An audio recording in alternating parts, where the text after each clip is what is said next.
हिजो एउटा भिडियो बनाएको थिएँ चितवन 3 को विषयमा, ठ्याक्कै भिडियो भाइरल पनि भएछ। यो घन्टे साथीहरूलाई रातैभरि निन्द्रा लागेन, रातभरि मलाई गाली गर्दै बसेछ है।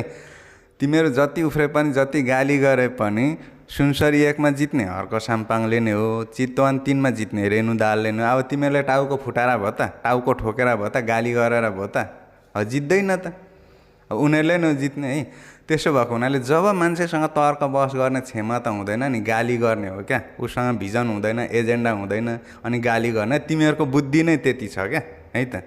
तिमीहरूको गालीले म मर्दिनँ, तिमीहरूले गाली गर्यौ भन्दैमा म चाहिँ भिडको पछाडि लगाएर झुटलाई सही र सहीलाई झुट त म भन्दिनँ है।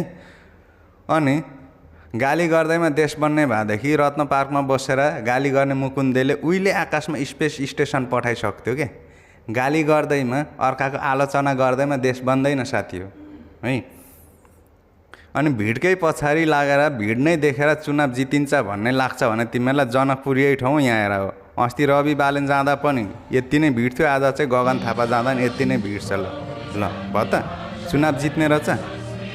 भिडको आधारमा कहिले पनि तिमीहरू मूल्याङ्कन गर्छौ भने नि तिमीहरू अझै 20 वर्षपछि छौ क्या।